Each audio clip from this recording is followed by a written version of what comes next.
Hey guys, we're here on a nice hurricane day. We have a little hurricane coming by us, and which is no big deal because we live inland a little ways, but we've got a lot of wind, so you might hear a little wind. Can't be out on the tractor today, so we thought we'd talk about little guns because you know I like talking about guns. And so what we're going to do is I'm going to do a little series now on World War II guns. And the reason that's important is because most everything builds on itself. And so the World War II guns led to the Korean War guns, which led to the Vietnam guns, which led to the black guns, and up to where we are today, because, you know, everything progresses. And so I thought I'd talk about, over the next few videos, three of the main military weapons as far as long guns go on the U.S. side that won us the war.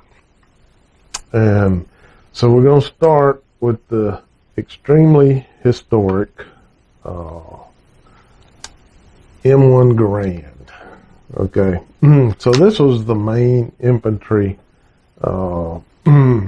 rifle of its day, and it was revolutionary. Now you got to remember, so it's a semi-automatic, and our adversaries were basically fighting with bolt-action rifles. Now, has a very unique lock-in system here that is also patterned in some of the other guns, and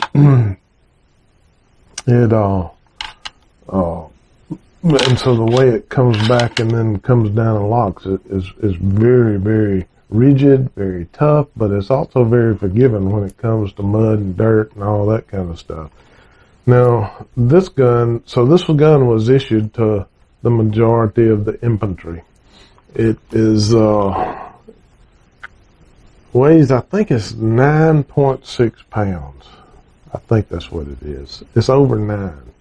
So it's heavy, heavy, heavy gun. And that was a big complaint about this gun, was it was so heavy that, and you know, they just marched. They marched all the way across Europe and all across all the islands and this and that. And so it was difficult to carry, but it was indestructible.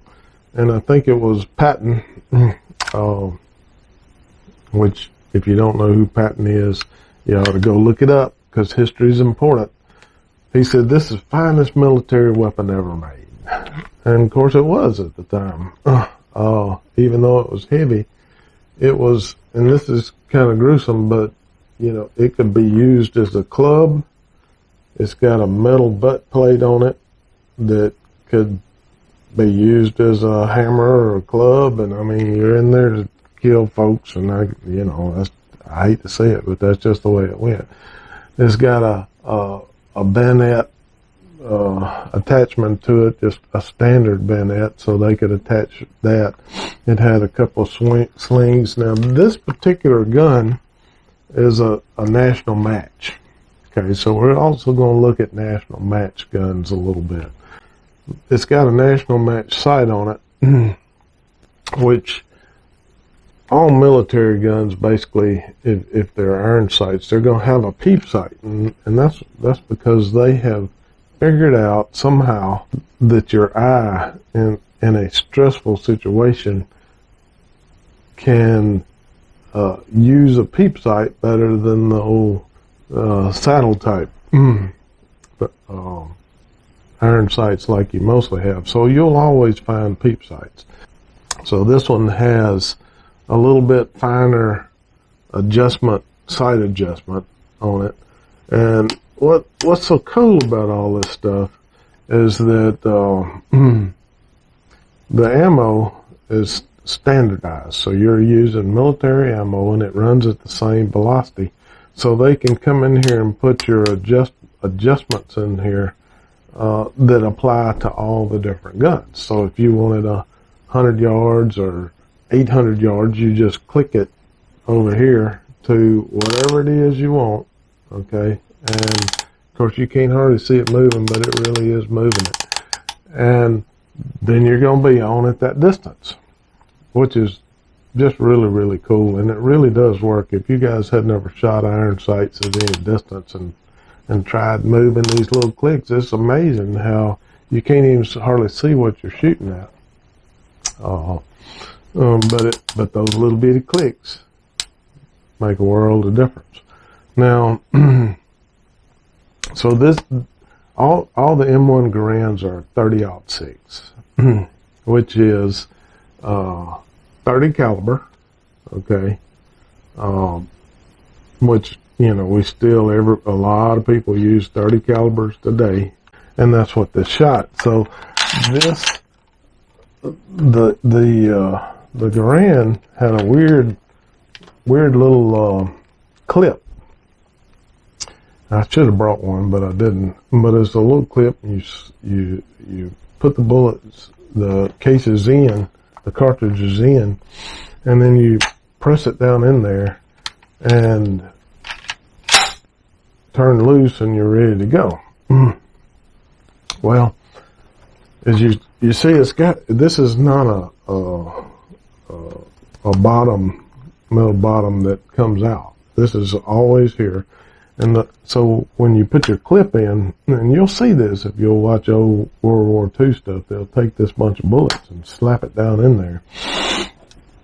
Well, the clip comes out. The clip is thrown away. So it shoots it holds 8 rounds. When it hits the final round, you hear this ping, and the clip goes flying off, and it makes a dinging sound as it flies off, and then you just slap another one in. So you weren't really saving the clips like we do today. They were just little metal stamped out and throw them away. And so the Germans used to listen for that ding, which means you're out. And they'd hear cling, and then they'd jump up and start firing. So the guys got to where they would fake them off, and make the ding and wait for them to jump up to shoot at them. And so I guess you could say it was kind of like hunting, trying to trick this and that. I talked with a military guy, old guy, that carried one of these in the war, and he was in General Patton's First Army, and he was at the tip of the spear, and he somehow survived. And he said they would set this, and I can't remember what he said they set it for, but I want to say 300 yards. They'd run a guy around to the other side of town, because they liberated like 3,000 pounds. And they would wait. They'd try to get up high, and they would wait for anyone to take off to the next town. And he said that anywhere between 400, if you would take this and put it on their head and they're running away, and 400 or less yards, you were going to take that person out. Which there again, it's just, we don't really understand how gruesome war is, but that's what they would do. And so they would just set their little sight. Now this is the safety inside the trigger guard. And so when you push it, you're ready to go. Okay. And so, and of course it's very loud, so I guess it's not like hunting. I also had this little cleaning kit here on the end that you would put your cleaning stuff in, or some guys would keep their cigars in it.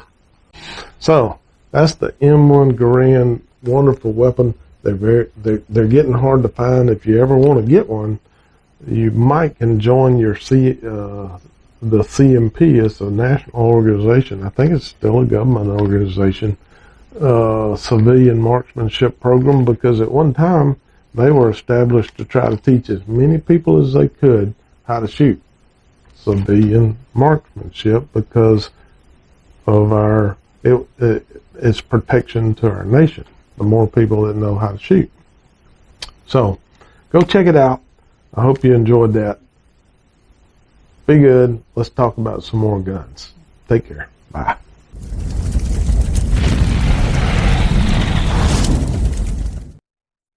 Yeah, we like that.